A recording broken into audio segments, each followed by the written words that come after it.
Olá! Está começando mais uma edição do Acontece no Rio. Veja os destaques. Desenvolvimento Social e Recursos Hídricos apresentam orçamento para 2017. Comércio amarga mais um mês de queda nas vendas. Produtos usados ganham força com a crise. Em instantes. As vendas no comércio podem ser consideradas um termômetro da crise. E nesta quarta-feira, dados do IBGE revelam mais uma vez um panorama ruim para o setor. Os números mostram uma queda de quase 1% das vendas em março. Se comparado ao mesmo mês do ano passado, o resultado é ainda pior. Veja na reportagem de Marcelo Vieira. Uma cena cada vez mais rara. Consumidores carregados de sacolas. De uns tempos para cá, na maioria das lojas tem sido assim. O cliente olha a vitrine, mas não compra. A gente compra o seguinte, é remédio, é a comida e o resto fica para depois. Eu mesmo agora não dei presente a ninguém, não. Nem Natal, nem agora Dia das Mães também, né? Tudo, meu neto fez aniversário, também não dei. Já vem outro fazendo aniversário, também não vou dar. As vitrines já não exercem mais o mesmo fascínio. Mesmo as promoções parecem insuficientes para atrair os consumidores, que abandonaram as compras por impulso. Antes eu comprar por impulso, né? Preciso de uma blusa e tal. Mas agora não, agora só compro mesmo porque é aquela calça que precisa para trabalhar. Só isso mesmo. Os números divulgados nessa quarta-feira pelo IBGE confirmaram que os lojistas sentiram no bolso. Foi o pior março desde 2003. As vendas no comércio caíram 0,9% em relação a fevereiro e quase 6% em comparação a março do ano passado. Havia entre os economistas, os especialistas, uma certa percepção de que talvez nós tivéssemos chegado no fundo do poço e que a economia começasse a dar sinais de uma pequena recuperação, de uma certa estabilização. Essa queda da pesquisa atual mostra uma ducha de água fria nessas expectativas de que a situação continua crítica e de que as vendas praticamente pararam no mês anterior. Pior para quem trabalha nos ramos de vestuário, calçados, revistas e jornais, que sofreram a terceira queda consecutiva esse ano.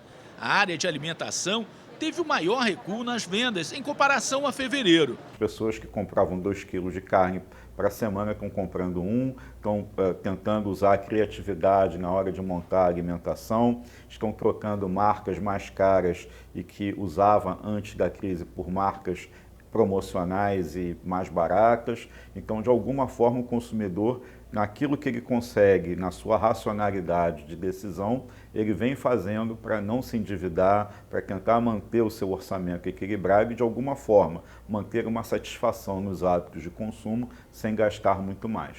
Nos últimos 12 meses, o comércio já acumula uma perda de quase 6%, o pior resultado desde dezembro de 2001. A retração do comércio tem uma consequência visível para quem caminha aqui pela Rua Uruguaiana. Só nesse quarteirão são 5 lojas fechadas, como essa aqui. Por causa da queda nas vendas, os lojistas passaram um ponto. De acordo com pesquisa do Clube de Diretores Lojistas do Rio, só nos 3 primeiros meses desse ano foram fechados mais de 2.000 estabelecimentos comerciais, 800 só na capital.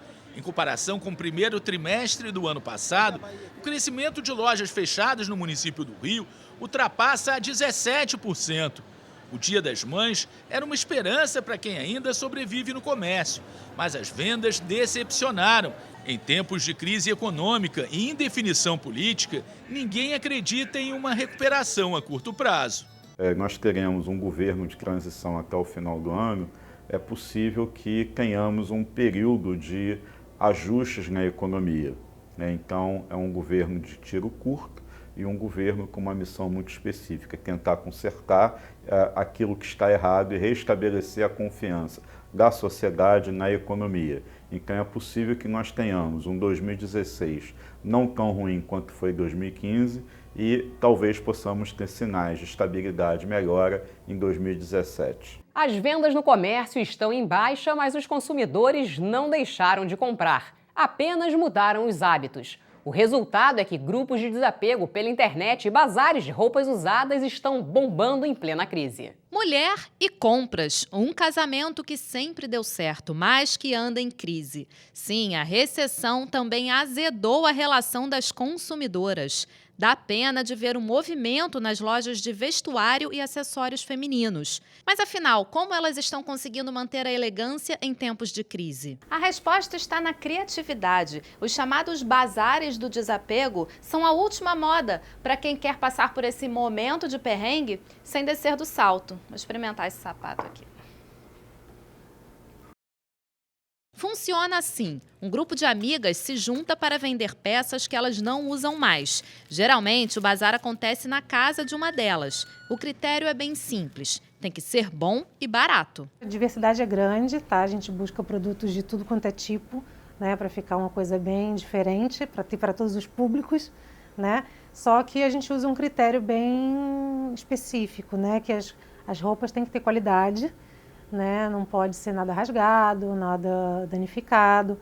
Então, normalmente é um produto que assim, a pessoa ou já está enjoada, né? Ou às vezes comprou por impulso e está sobrando em casa, né? Na hora que vai ver o guarda-roupa está cheio e, né, quer modificar um pouco o guarda-roupa, então se desfaz das peças. Normalmente o preço é em torno de 80% mais barato, tá? A gente fala assim, por exemplo, de uma roupa de R$400 vendida a R$50, R$60 no máximo.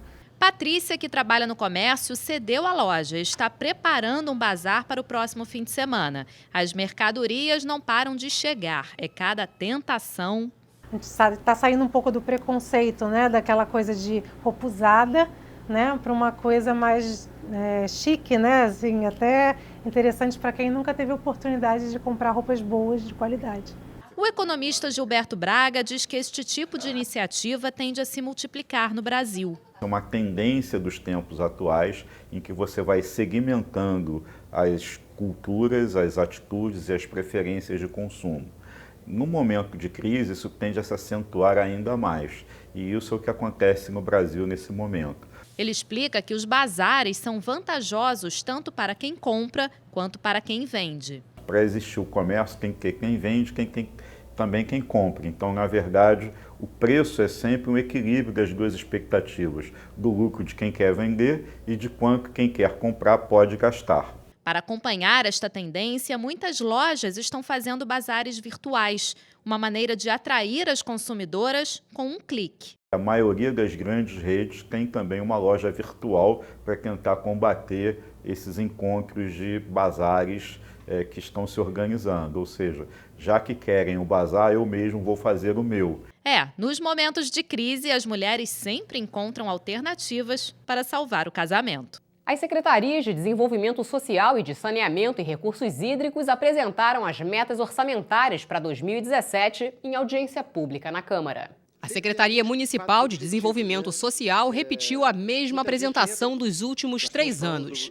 De acordo com o secretário, o principal investimento será a criação de mais albergues. Já temos os recursos, já temos os locais e estamos agora na fase de ultimar, enfim, reforma, adaptação, compra de cama, compra de equipamento e implantar esses equipamentos, enfim, o quanto antes, para que nós possamos, com dignidade, com respeito, oferecer às pessoas que dormem nas ruas da cidade um local para passar a noite. Já na audiência da pasta de Saneamento e Recursos Hídricos, o secretário apresentou as obras que estão em andamento e que serão entregues neste ano ou no próximo. Nós temos obra de execução dos reservatórios, o programa de controle de enchentes na Grande Tijuca, e nós temos para concluir, agora em junho, até o final de junho, nós vamos entregar o piscinão reservatório da Praça Banhagem e até o final do terceiro trimestre nós vamos complementar e entregar as obras do Rio Joana. É importante frisar que é o maior túnel de área urbana de drenagem de águas pluviais do país. Mais uma audiência pública discutiu o projeto de reestruturação urbana da região das Vargens. Esse é o 4º encontro em menos de um mês para tratar do assunto. Carlos é professor de geografia e morador de Vargem Grande há 15 anos. Sua casa, assim como a da maioria, não é regularizada. No entanto, ele teme que as mudanças propostas pelo PEU não tragam as melhorias prometidas para a região. São áreas frágeis, os gabaritos estão aumentando, tanto na encosta como nas áreas alagadas. São áreas que o solo não aguenta tanto peso assim, são os lotes molhados. As encostas sofrem por conta de erosão e áreas de risco. O medo de Carlos representa a preocupação de centenas de moradores que participaram da audiência promovida pela Comissão de Assuntos Urbanos no Colégio Vargem Grande. Mas, para o vereador Chiquinho Brazão, o PEU vai trazer muitos benefícios para a área.